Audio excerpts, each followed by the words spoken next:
Morning. How's everyone doing? First session was good? Awesome. I'm really happy to be here. It's my first time in Poland. Unfortunately, I won't be able to see too much of the city, so if you catch me in the hallway afterwards, please do tell me everything you know about the city and show me some pictures, because I'm going to be hanging around with you guys all day. So we're going to talk about cross-platform development. How many of you are working with mobile development? Hands up. And how many of you are native iOS or Android developers? Excellent. Has anyone done Xamarin before? A few of you. Excellent. So mobile development has been up and rising for the past, 8 years. I've been working with building apps for pretty much as long as the first iPhone was around. But back then, I worked mostly with building a native shell and then incorporating a hybrid approach where you build a web application that supposedly should work nicely across both iOS and Android. But everyone that's done that knows that it's not really the best approach because the apps tend to be really slow and they tend to look pretty bad because you kind of adhere to the lowest common denominator. So you build an app that supposedly works great on iOS and Android, but it looks bad on both. So today we're going to talk about how you can approach this in a better manner, how we can build apps using Xamarin to get a native application that looks good across both iOS, Android, and Windows, as well as any other upcoming platforms. So before we get into that, let me introduce myself. I'm Filip Ekberg. I've traveled all the way from Sweden. I had hoped for some better weather here, but it's pretty much the same rain as I had when I left. I was looking it up. It was supposed to be 20 degrees here. So leaving the snow back in Gothenburg was really making me happy. Then I land here and it's raining. Makes me sad. So I'm a Microsoft and Xamarin MVP. That pretty much means that I go around at conferences, I talk about these technologies. It doesn't mean I know how to build apps. I just know how to read the specs. All joking aside, I wrote a book called C# Smorgasbord. I've done a few Pluralsight courses. If you have any questions about that, or if you have any questions about me, or if you want to talk about diving, let me know. If you want to ask any questions during this talk, please feel free to just interrupt me at any time, raise your hand, shout my name, or just throw a book in my face. I'll try and stay quiet. So, Xamarin. Xamarin's been around for a long time. It started out as something we probably know as Mono. How many of you have heard of Mono? Most of you heard about Mono. It's a way for us to build apps that run on any given platform that they've built Mono for. So that means that we can build C# .NET apps that run on Linux, Mac OS, and Windows, and we have the same code base that works across all these different platforms. So why not take the same approach and apply that to mobile devices? Because if we look back at building mobile apps, if we look at when the iPhone and Android first came out, we were building apps either completely natively, but most companies didn't want to spend a lot of money building the same app twice, which it pretty much meant when you wanted to build an app for iOS and Android. You had to get a team that knows iOS, and you have to get a team that knows Android. With the approach of building apps for any given platform, that means that we can just get one team, and that's the promise of Xamarin. So they took the knowledge of building the same .NET code for multiple platforms and applied that to mobility. And what happens is that we have a toolkit that lets us use C# and .NET and all the knowledge that we have around that and use the Microsoft ecosystem to build apps for iOS and Android, as well as Windows. And the important thing here is that it's totally native apps. So, I want to bust a few myths when it comes to building apps with Xamarin. And one of the first ones is that whenever I talk about building cross-platform apps, there's this idea in people's heads that it's apps that are built with JavaScript or CSS or any other framework that's not native. But when it comes to Xamarin, what happens is that you write some C# code, you run that through the Mono compilers, it does a lot of magic, and on the other end, you get a totally native app. It's the same application that you would be getting if you built the app using Swift or Java. So that means that we get access to all the things that you would be getting access to if you use Java or Swift, which means that we would be getting a native user interface. So if you tell Xamarin, or you tell your application that, look, I want an application for iOS. I want to place a button in the middle of my screen here. That's going to be rendered like any button that you would see on iOS. It's going to look like a native app. And then you take the same code and say, hey, now I want an Android application. Now, if you were using the old approach of using Cordova or using any other CSS or JavaScript framework, you would be getting the same look and feel across all the platforms. But with Xamarin, because it's compiled for the specific platform, it would look like a button built for Android. So you get the native experience on each platform, which is pretty much what we want. So the idea is that we can take one code base and one team of developers and just build a native app. Sounds pretty promising. This also means that we get access to native APIs. For instance, if we work on Android, we get access to reading from NFC, and we get access to working with beacons. If we work on iOS, we get access to Touch ID. So there's no limitations if we choose to use Xamarin. And the promise is that if we work with Xamarin and there's a new release of iOS or Android, they will pretty much have the same day support. Which means that the same day there's a stable release for iOS, your app will be ready for that platform, which is great. So now there's a new API out there, and you can work with that in Xamarin. There's no limitations, except when it doesn't work. But we'll get into that. So you also get native performance. So because it's a native button, it's an application built for that particular platform. It means that we both get the user interface, and we get the native APIs, and we get the native performance. So it's funny because I talk to a lot of developers out there, and the people that hate Xamarin or hate cross-platform development, they're generally working with iOS or Android or any other native and hardcore development and performance-sensitive applications. They tend to tell me that, Xamarin is not as fast as building a native app. But in some cases, Xamarin can be faster, because what happens on Android, it compiles it to a .NET application. It's still running as a native app on Android, but it's doing just-in-time compilation when it's running the first time, which means that it's actually compiled for your phone. It's optimized for running on your device. So it could be faster than a Java application. So whenever someone tells you that a Xamarin app is slower, blame the developer for writing a slow app and not Xamarin. So I'm going to say this a few times, but Xamarin is native, because one of the biggest arguments that I hear from a lot of developers when choosing a cross-platform technology or choosing to not use a cross-platform technology, they tell me that Xamarin is not native because you're not building the app in JavaScript or Swift. But since it's still compiling down to the native app, that's pretty much a lie.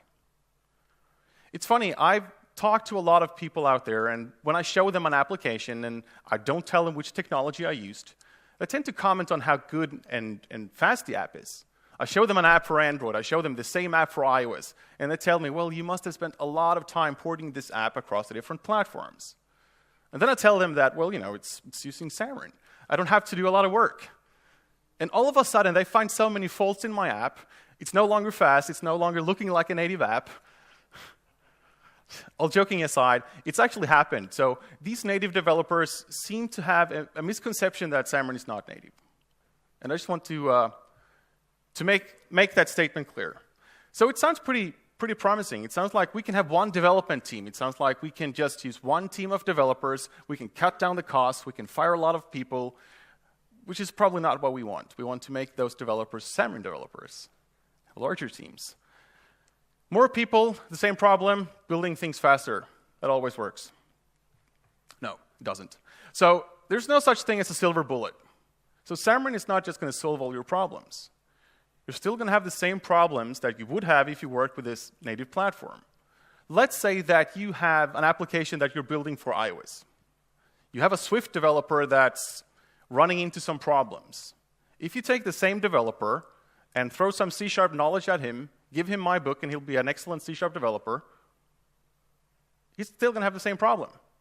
You're still going to face the same problems, even if you were using Xamarin.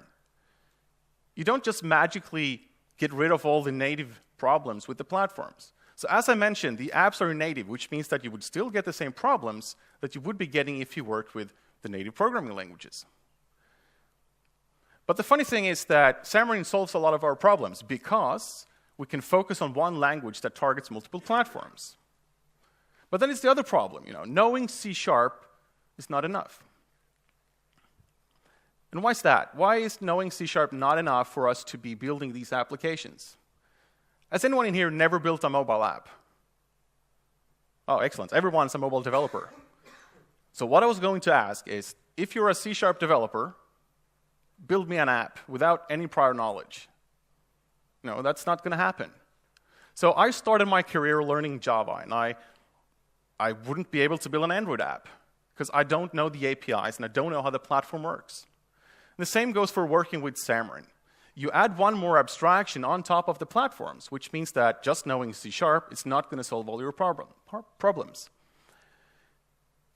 And it pretty much boils down to that there's a lot of platform differences. So if we look at iOS, Android, and Windows being both, desktop, it could be a large Surface Hub or TV, or it could be, I don't know, anything. It could be HoloLens. Whatever you want to build on the Windows ecosystem, you could do that with Xamarin. And we could add more columns here. We could add Tizen as well, which is the Samsung OS for both their watch and for their TVs. There's actually a few Xamarin applications running on the Samsung TVs, which is pretty cool. So that's one more here, and that's one more platform to think about. But these platform differences, there's a few things. So it says application lifecycle and UI quirks and memory management. Those problems are similar across the different platforms. And I'm not talking about it's the same problem. It is the same problem, but it's different on each platform. So you have different application lifecycles on iOS, Android, and Windows. When the application starts on Android, when it's swapping between screens, that's working totally different from how it works on iOS. So just knowing C#, I wouldn't be able to know that without reading up on the native platforms. And learning about the APIs that Xamarin provides me wouldn't give me that knowledge either. Knowing about these platforms would give me that knowledge. So it's funny, I've worked on a fair few apps all the way from Australia up to Sweden, and I've faced the same problems pretty much in all the different projects that I work on. And I promise it's not because I'm a bad developer, it's because it's the same problems on all these different platforms. UI works differently on iOS and Android. We have different ways of placing items on the screen on iOS and Android. For instance, on iOS, you pretty much work with pixel-perfect placements. You say, like, I want this button on these coordinates. We now have something called auto layouts, which lets us pretty much get things aligned properly. But it's worked from the start on Android, and it's been really great working with UI on Android. But they're totally different. And the concept of stack layout, being able to say, hey, I want to add a few elements dynamically onto my UI, up until recently, they had no such concept on iOS. So if you're working with Xamarin and you want to build an app that has a stack layout, you have to implement that yourself on iOS. That means that you need to learn about building things for iOS. Knowing C# is not enough. I was working on a project once where we had a really interesting memory issue. So this application worked with delivering news items to workers across the country. And what they wanted to do was that the better the phone you had, the more news and the better pictures you were getting on your news items. So we were displaying all these fancy images, and then someone comes around with the latest Android device, with the latest Android OS, with a super large screen density and high resolution, which told our backend to give them super large images. What happens? We get an out of memory exception on that particular Android phone. But it wasn't just because we were delivering large items. It was because we were scrolling up and down like crazy people in that app. So one case, one phone, one Android OS, how would knowing C# and Xamarin solve that problem? I still need to know about the quirks on each platform. And that becomes even more important when we talk about building apps for Android and customizing our UI and customizing the experience for Android. If all of you have Android phones in here, I can bet that most of you have different versions of your Android OS. Most of you have different screen sizes, and most of you have different vendors that built the phone. HTC, Samsung, and all the different ones, small ones, big ones, new OS. That problem isn't really as big on iOS because there's one vendor controlling the entire ecosystem. So Apple controls the screen sizes, they control the devices, they control the OS. So they can make sure that if you bought an iPhone, you need to buy a new one next year if you want the latest versions. And people tend to do that more often if they buy an iPhone. We don't need to talk too much about Windows because no one builds Windows apps. Is anyone here using a Windows phone? Awesome. I did too up until recently. I hope they will get around to fix their stuff. and release more phones. So I don't want to leave that out of the picture, because who knows, like builds up in a few weeks, they might release something that's really revolutionary. So having that in mind and having more platforms in mind just means that we need to learn more about specific platforms. Okay?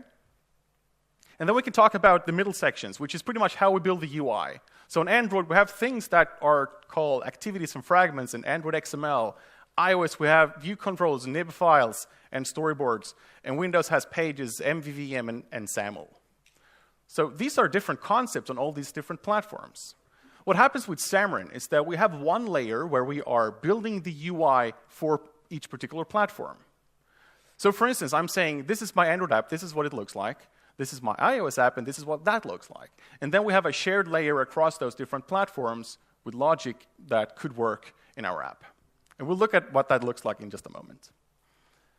So again, it's totally different, right?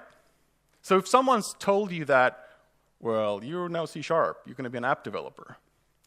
I don't know how many meetings I've been to with salespeople that try to sell me as a mobile app just because I know C#. It doesn't work like that. But we're off to the best start, because we know C#. We have the capabilities of just learning a little bit about each platform, and we can build an app that compiles for each platform. So don't let that be discouraging, that you need to learn a little bit to be able to build these apps. As I mentioned before, just knowing Java doesn't mean you know how to build an Android app. You still need to learn about the ecosystem, and that's the same with Xamarin. But the biggest benefit of working with Xamarin is that you can use the entire Microsoft ecosystem. And you have the .NET framework. You can use NuGet packages. You can use async and await in your apps. Using async and await, that's a totally different story, but doing that on Android, if you do that in the wrong place, your app will crash. Because there's no such concept as async and await in Java or in Android, or in iOS either for that matter. So there's no native runtime that solves async and await for us. So whatever it translates to, we need to know about what async and await does behind the scenes, and we also need to know about the problems that could occur from using that on Android. Again, we need to know about what happens on Android. So pro tip on that is don't mark on create on your activities as async, because that's going to crash your apps. All right, so we have these two applications here. If I didn't have the little the shell here for the phone, you probably wouldn't be able to tell that these are two different platforms. The button bar on the left one, you would be able to tell, well, this is an iOS app. And you see the floating action button on Android there down to the right. So you probably could have figured it out, but it's not obvious. But they do look like native apps. And these are applications that are delivered by Xamarin. So these are sample apps that you can download and you can play around with. But the funny thing here is that if you show this same app, as I mentioned before, to a native developer, they would probably tell you that the application is super performant, it looks like a native app, behaves like a native app, until you tell them it's Xamarin. So how does this work? What happens is that we have these two platforms. We have platform-specific code. So when you set up your solution, you're working in Visual Studio or you're working on a Mac, you set up your Xamarin solution, and it gives you two projects. It gives you one project for iOS and one project for Android. That's because it needs to build the app for that particular platform. So the iOS project knows how to build the IPA, the Android project knows how to build the Android package, the APK. Then the idea is that you have this large shared C# logic which lives in a portable class library. Whenever I built an Android, again, this is not because I'm a bad developer. Whenever I built a Xamarin app, it's pretty much the other way around. So the largest part is the UI layer, and just a little part is the shared logic. That's because you tend to want to do more platform-specific things. You tend to maybe have product owners that want you to add this feature to iOS, but don't do it on Android yet.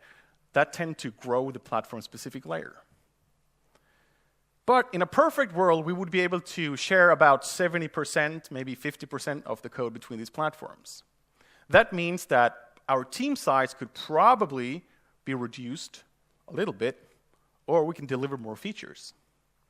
So for the past year, I've been working on an app called To Go. You don't have to download that here because it's for buying tickets for public transport in Sweden or in Gothenburg. So this is built in Xamarin. And long before I started on the project, they choose to build this using native UI, which means that they have these platform-specific layers that implement the UI per platform, which I would have said 1 year ago is a great approach. But the fact is that the app looks exactly the same on both platforms. If you look at this here, it doesn't look like an Android app. It doesn't look like an iPhone app.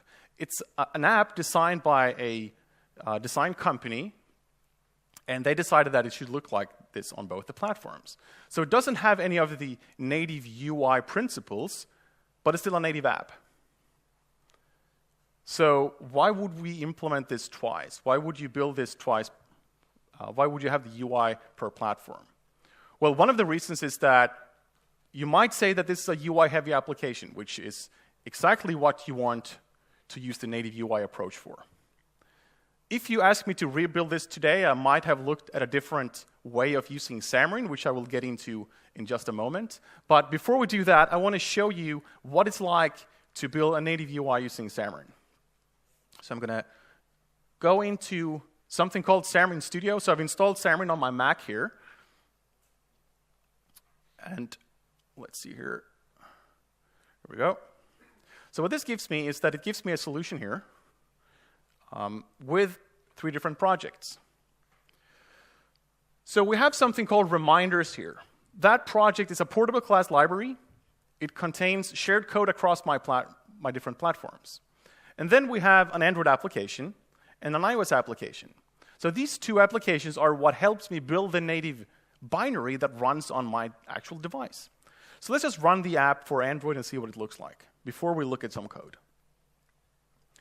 So it's building the app. It's going to install this in my Android emulator that I have here. We get a nice splash screen here with my company's logo. I get a login page, and you see here that these are all native UI principles. So I have this text box here. I have 2 text boxes and a button, and you see this nice effect where it's like fading up that text. So that's a native UI approach. So we can just log in here, and I can add to-do items. And I get this floating action button here at the bottom. So again, it's a native UI. And I get all the native animations. I can click this here. I get this little snack bar here at the bottom. I can undo that. So all of these principles here are totally native to Android. So we have something called the snack bar. That's non-existing on iOS. We have the floating action button. That's non-existing on iOS as well. So this is pretty much a UI-heavy application, even though there's not much UI. Some of the principles are very specific to Android. If we run the same thing on iOS, let's set that as a startup project. I'm going to change this to debugging my iOS simulator. Hopefully it compiles. If it doesn't, you'll just have to trust me that it looks the same. Looks like this here. So pretty much looks like the same app, but none of the nice features. But it looks like an iOS app. We've got the plus button there at the top. The idea of building an iOS app is that it's supposed to look simple. It's supposed to just show you what you need. You should know about all the pixels that you show on your screen. Okay? So if we look at what's existing in these projects, we see here that, well, the Android project has something called activities. Activities is a way for us to present a page or a screen or something like that in our app. And if we look at the iOS project, we have something called view controllers. It's the same idea that we have an activity here called login activity, for instance, or main activity, and we have a main view controller down here for iOS. But those are native UI approaches for those platforms. So if we just drill into this here, if you're a native iOS developer, all of these principles will look totally familiar. So what they've done is that they've translated the APIs for those particular platforms for you to be able to use that in C#. So for Java, that's pretty simple. You just make the first character large. One Java developer in here. I'm joking. So for iOS, it's pretty much the same thing. They've translated all the different controls, they've translated all the APIs, and you're now able to use that from .NET, which is great. So I could use UI screen in here, UI label, UI text field, and that would translate into a UI text field or a UI label on that particular platform. Okay, and then we have our shared logic layer. So if we look at that, we see here that there's not much in here. We have a repository that lets me store things. I'm using SQLite, which means that in my shared logic layer here, I have information about how to store data in my project. It could be talking to the web. It could be talking to a local database. In this case, I'm using SQLite. And that's shared across both iOS and Android. So I don't have to repeat myself by putting that in the native projects, which is pretty much the promise of working with Xamarin.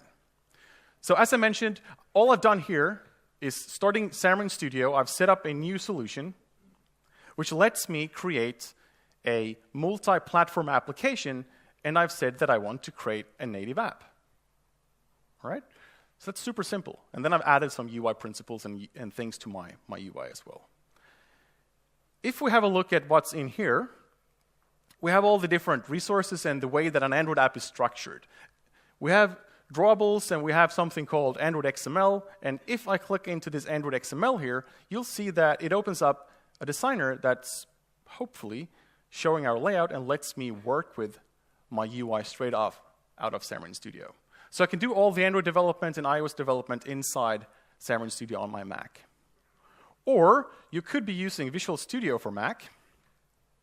Has anyone tried that? It's pretty much Xamarin Studio with a new logo. I'm not joking.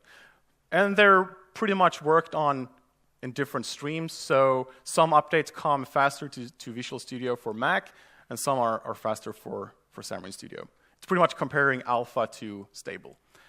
Anyways, so if we've seen that this Android designer lets us work with a native UI just as what we would be doing if we worked in Android Studio, for instance.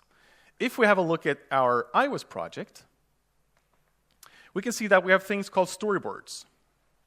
And again, it opens up a storyboard designer for us. So we can work with the iOS UI straight out of Xamarin Studio.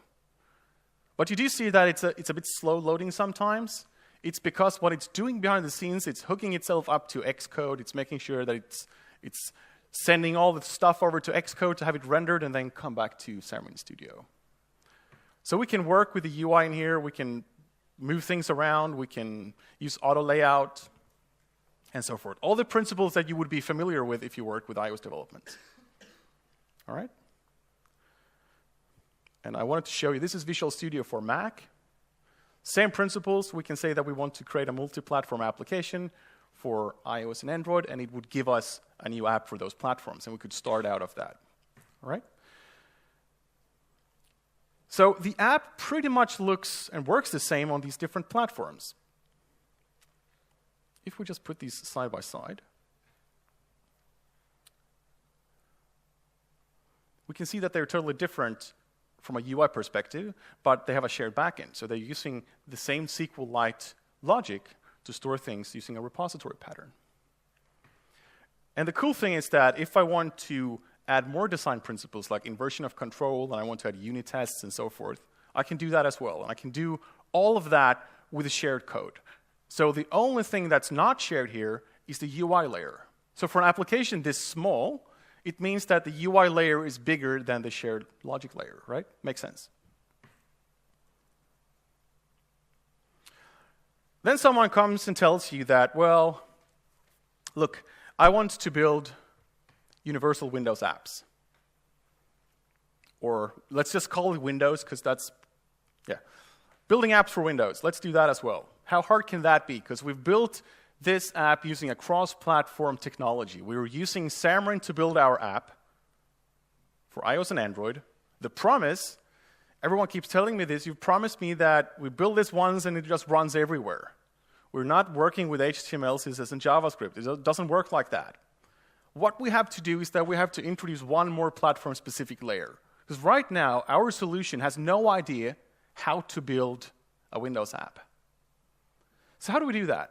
Well, we can create that platform-specific layer and then build the UI. It means that we have to manually build and hook up all the UI, and we need to hook up to our repository and use our backend and add all the UI components. This is where people get sad, because this is where you told me this was cross-platform. Well, it is, depending on how we build the app. But the UI is never going to be cross-platform unless you use other principles, which have other problems. So our backend or our shared logic layer, that's totally cross-platform. We can take that shared application logic and use that across iPhone, Android, and Windows, but the UI doesn't really jump that nicely across different platforms. So how do we solve that? Anyone heard of Xamarin Forms? A few of you have heard of Xamarin Forms. Excellent. So Xamarin Forms is a way for us to build a UI and have that work across the different platforms. So it's pretty much an abstraction on top of building the native UI. So instead of saying, this is a button for iOS and this is a button for Android, you just say, well, I want a button, and that translates to whatever you want on that particular platform. The problem, though, is that we now need to add one more project. We can see here that the platform-specific layer is only for building the app. It's a totally super small layer. Unless you want to do things like talking to NFC, or you want to do things with Touch ID, or you want to do other magic. Those layers are going to be super thin. All right? And then we add an abstraction called Xamarin Forms that lets us define our UI and have Xamarin know how to translate that into that particular platform. So for instance, they've introduced things like a stack layout, which is non-existing on iOS, or was non-existing on iOS. So what they've done is that they've said, well, hey, we've implemented this control for you. Whenever you say that I want a stack panel with some controls in it, we know how to render that on all the platforms. You don't have to do the work. So what's the problem with that approach? Well, you trust Xamarin to implement those controls perfectly on each platform. They've had issues where you group certain controls with each other and you get performance issues. Or they render badly on each platform. So you trust them to build this translation or this layer between you and your app, which is good in one way, because now you don't have to define your UI per platform. You cut down development costs, again. But you probably add costs because you have to debug your app a lot more, and you have to solve all these different problems. So I said before that about a year ago I wouldn't have done it differently with the app that I'm working on now. But if we started from scratch today, I would probably try and do it with Xamarin Forms, because it's come a long way since the first release of Xamarin Forms. So let's look at one of these apps. Let's look at what that looks like. So I have pretty much the same thing. I have the same application. For some reason, my mouse doesn't go further than that.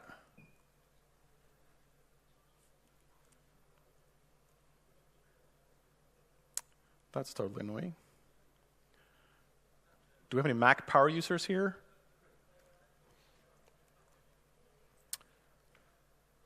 Can I unplug this? See if that works. See, that's the problem with building apps on a Mac. The OS itself doesn't work. All joking aside, so we have this Xamarin Forms application. It looks the same. I created this app in Visual Studio on Windows, which also gave me this project down here called Universal Windows Platform. But I cannot open that here because I'm on a Mac now. So that becomes problematic. But I just want to focus on building Android and iOS apps.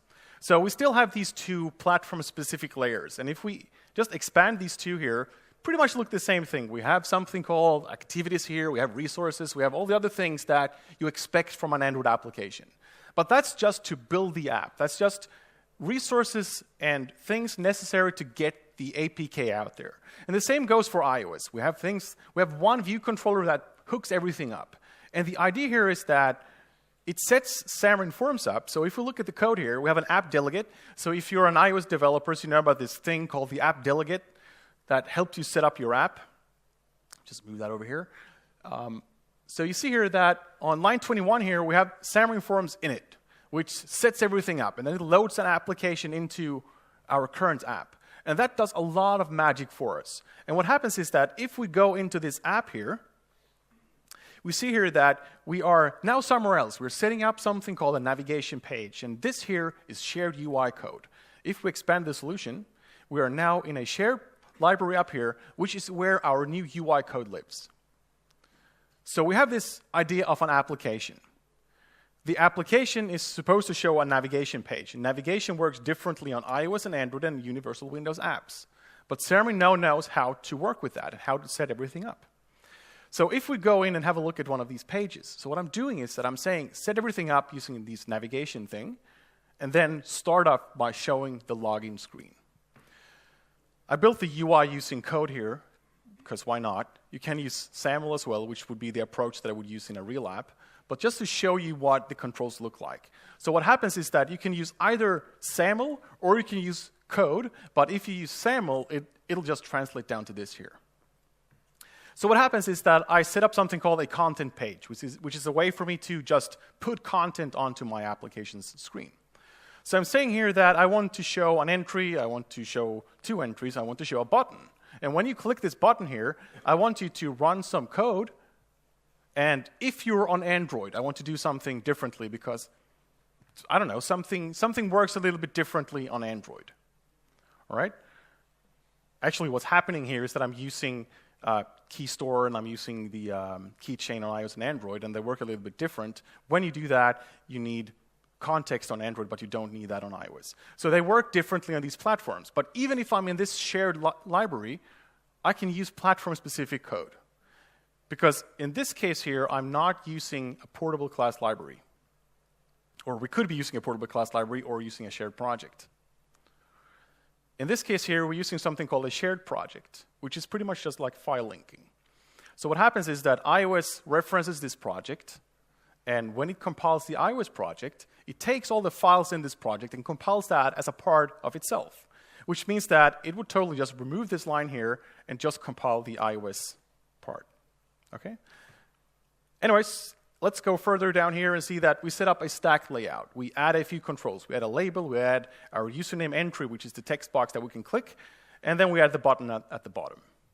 So I've used code here to specify our UI, and I've abstracted myself from knowing anything about these native platforms. I'm one step further away from understanding my platform that I built for.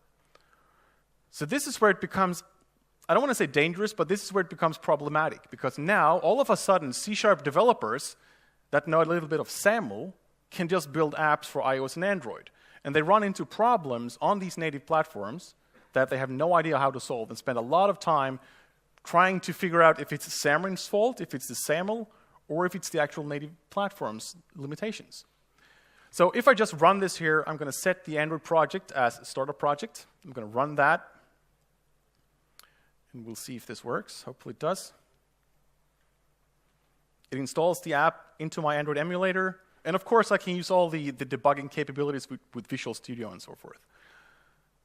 So all of a sudden, you see a big difference here. So we no longer have this nice native experience where it takes the username, which is the placeholder, and puts that at the top of our entry. So that's one thing that's different. Other than that, it looks pretty similar. If I click Login here, you see here that we have this ugly button here at the top, and it all of a sudden looks more like an iOS app. Because the floating action button is no more. I haven't added that to my project here. But I can still add reminders and add them here. But this feels like the iOS app did before. Right? So by abstracting myself from building this on the native platform, all of a sudden, I'm no longer in control of exactly what it's looking like here. I have to just accept that this is what it looks like if I'm using the native code or the shared principles. So I don't like that. I don't like the idea that someone else decides exactly what it's supposed to look like. So the idea of Xamarin Forms is that you can say that, well, I have a content page, or I have a stack layout, and I have an entry. But what you can also do, and what they're doing internally, is that they tell the OS what it's supposed to look like, and you can override that. Right? So this is supposed to start to feel a little bit, I don't want to do that. And that's fine, because you don't want to do that most of the times. So it's called custom rendering. So what I want to do is that I want to say, whenever you display something, so let's just run this app and I'll show you what I've done. So what I want to do is that when I click a list item in my list view, I want to have a custom renderer which overrides the default behavior that lets me show a snack bar. Sounds super simple, right? So if I click this thing here at the top, it shows me a snack bar here at the bottom. So in order for me to add this native UI approach, I have to go into my Android project, and I have to add a custom renderer.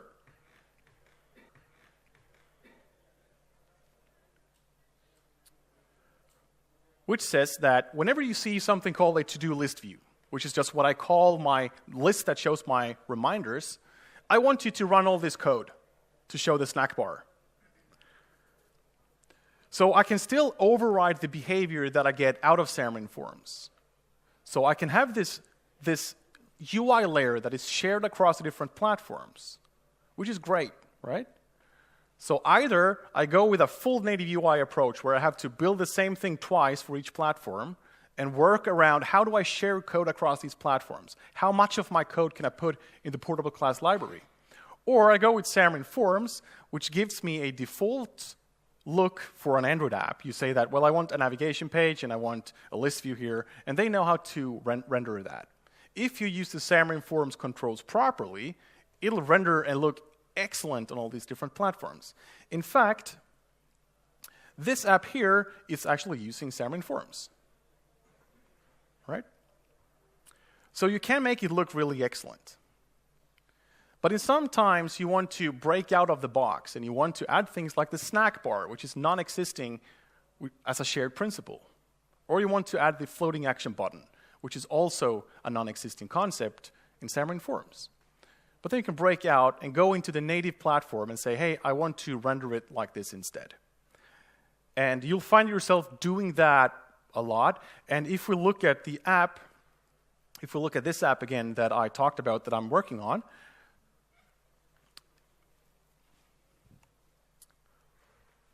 the problem here is that everything here is non-native, right? The UI, so let me just clarify that. It's running natively, but the UI is not using native UI principles. That means that if we build this in Xamarin Forms, all of the things that are not native UI, we have to create custom renderers for. All right? So that sounds pretty good. Or not. So whenever someone tells me or talks about Xamarin Forms, or when I heard about Xamarin Forms the first time, I was super happy. I was the left guy here. I was super excited about this technology that lets me build apps for all the different platforms. And now I can share my UI. I have a little bit of knowledge about building apps for Android and iOS and Windows, and now I don't have to worry too much about repeating myself with the UI. And then you start looking at the custom renderers and you start to get sad. Because it gets a little bit problematic, because if you want to be super, super nice in your apps, you'll find yourself building these custom renderers. So if you're deciding between should I go with the native UI approach or should I go with Xamarin Forms, if you want to build an app fast and if you want to build an app that looks great on all the different platforms, using the default behavior on all the platforms, use Xamarin Forms. If you have a data-driven app, use Xamarin Forms. If you want super custom UI and you want a super fast application, go with the native approach. Because what happens is that they need to translate all these controls when the app starts. All right? So they need to say, well, this is an entry, we need to render that as something. Especially if you do SAML, right? So choose wisely. You can use them together. So if you have a native app, you can say, well, I want this screen here to be using Xamarin Forms. The problem is on older Android devices, the time it takes to load Xamarin Forms and translate your UI from Xamarin Forms into native takes a little bit of time. So I find myself being the firefighter all the time. It's not only because I'm using Xamarin, like that's an abstraction on top of the platform. So I still need to know about all the quirks of Android and all the quirks of iOS. So the biggest myth with Xamarin is that it just solves all our problems. We get the same code for all platforms, and it just works. That's not the case.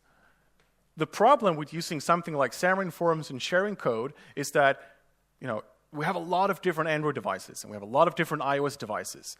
And even if you wrote the code in Java or Objective-C, that would run differently across all the different versions and all the different hardware, right?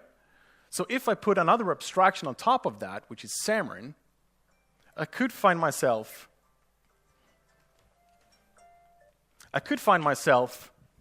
having the issue of, well, is it Xamarin's fault or is it my fault that the app behaves badly, right?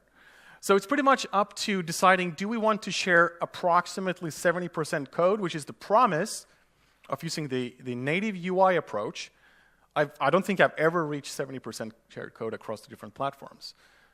Because the problem is that I always want to have a much nicer UI on one of the platforms. And you might have a product owner that is a little bit leaning towards, well, I'm an Android user, so I want the best features for Android. All right? And if you go with Xamarin Forms, try to build the app using 100% code sharing. And stay away from using the custom renderers too much unless you really need to. Because you'll find yourself thinking, well, it's easier just to write a custom renderer for this. Like, I don't have to work with Xamarin Forms built-in things. I'll just write my own implementation. And if you do that, you'll end up having a little bit of issues. So I kind of feel like when I work with Xamarin, it's like riding down these slopey hills. If you take a wrong turn sometimes, you can just fall down the hill and die. So try to stay on the path that you choose. If you choose to build with Xamarin Forms, stick with that. You can mix and match Xamarin Forms with the Xamarin native approaches, but just what I've looked at recently, I would try to wait with that because the startup times on Xamarin Forms are a little bit longer than what you might want to. So it's interesting when we talk about different versions on different platforms. So I try to talk about aligning releases, which means that I want the same features across all the different platforms. So the idea with Xamarin is that we get one code, we have one team, we have one app, but they run on different platforms and they're totally native, right?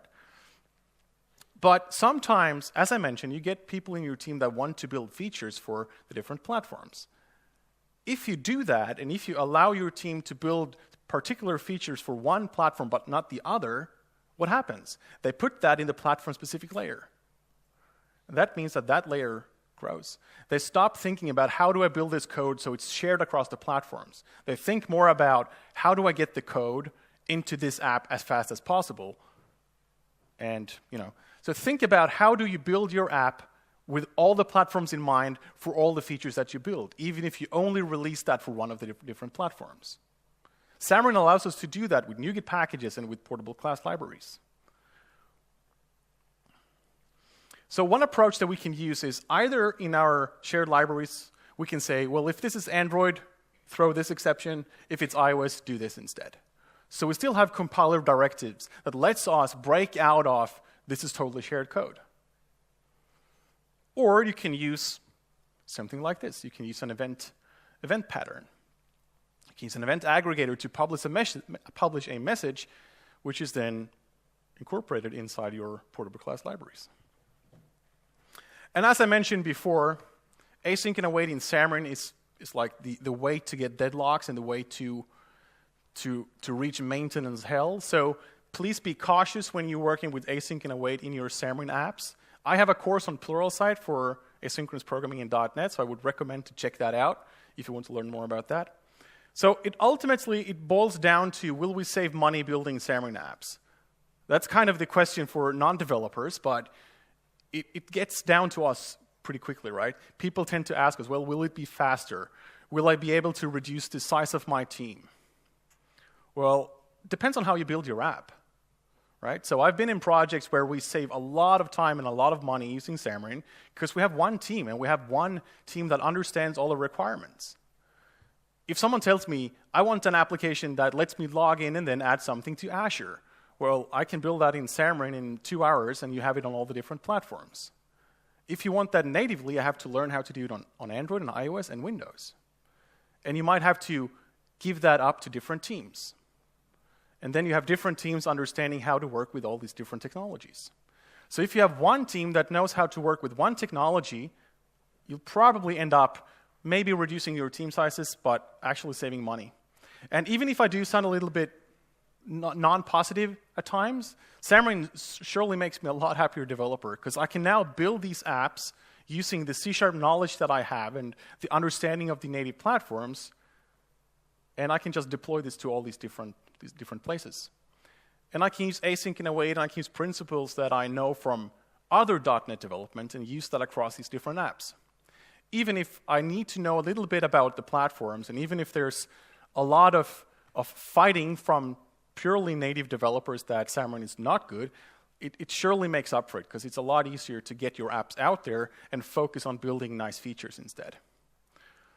All right, so I hope that a lot of you will have a look at building apps with Xamarin and that you've gotten something out of this talk here. So just to wrap this up, we've talked about building apps using Xamarin, and some of the myths hopefully are busted by now, like what it's like to work with Xamarin. It's no silver bullet. It's not automatically going to make you a native developer. It's not going to save you money building your apps just out of the box. It depends on how you build your app.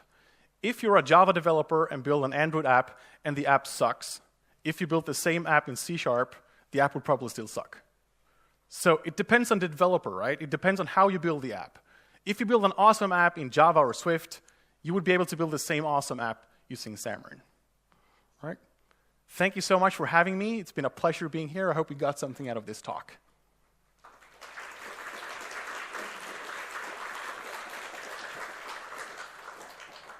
Good morning.